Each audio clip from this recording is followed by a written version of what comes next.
Basically, the story was basically again, we're very small on social media, and we were walking around, what's it called? The Santa Monica Promenade? Yeah. Walking around the promenade, and we saw Sam Pepper. Yeah. He was big at the time. He was like one of the biggest. And so we got on like brainstorm calls of like, how can we make the most viral prank ever? Like, and we were just throwing out the craziest, most radical ideas. And then he was like, so why do people like you?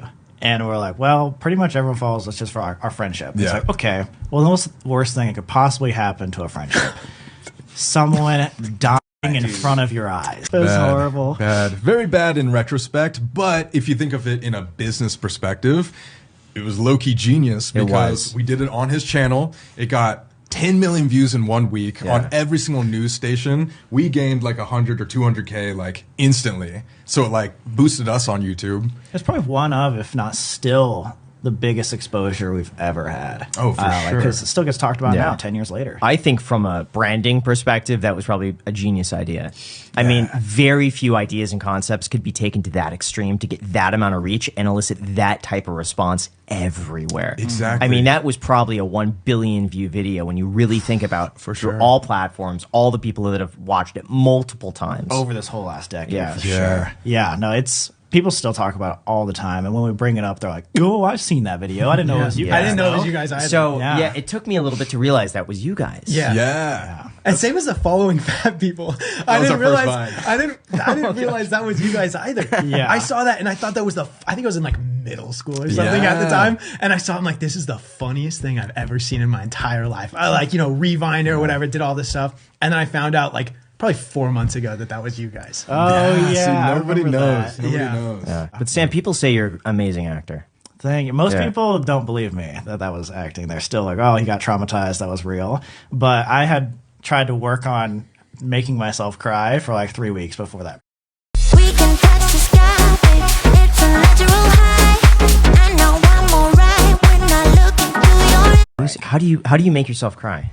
It was You just can't even do it anymore. Yeah, I mean, I haven't tried in a very, very long time, but it's just like you watch tutorials on what you think about, how you get yourself in the zone. And there was like, while we were shooting that, we did the first scene, and then the second scene's the rooftop where Colby gets shot. And so while that was whole prep thing, I spent like 30 minutes by myself in a car listening to sad music, being like, I'm actually putting myself in that moment of if Colby died in front of my eyes. And so like, yes, it was acting, but it was also me like genuinely believing it was Which is happening. acting. It was impressive. Like really impressive. I have to say, I did research on that clip earlier today. I watched it a few times, and then I saw response videos, everything in the last like 8 years, recent things now, and I go back to watch it even after I've seen everything, and I look at that and I still think, no, maybe there's a chance that's real, and you're just saying this, and there's some of our it's so good friends that don't even believe really close friends. I'm going to Parklife. I'm so excited. I'm going to use Circle to Search only on Android to finish off my cowboy-inspired look. They're like, no, you can't lie to me. Like, that wasn't acting. You actually got traumatized. But cool. Yeah, believe what you want to believe. It's all good.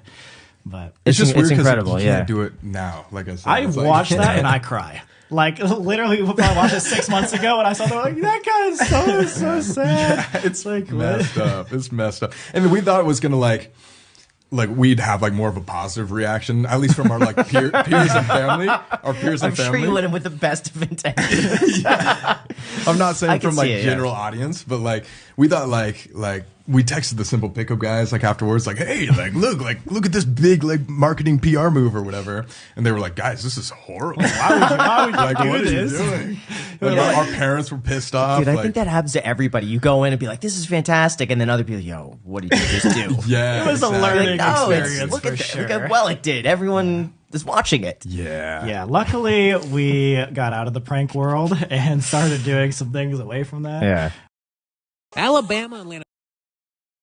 The story was Maybelline have launched a brand new mascara, and if you don't know about Maybelline mascaras by now, you need to get to know. Say hello to the Firework mascara. How do Yeah. They're you marketing. look at well it did. Everyone is watching it. Yeah. Yeah, luckily we got out of the prank world and started doing some things away from that. Yeah. win up to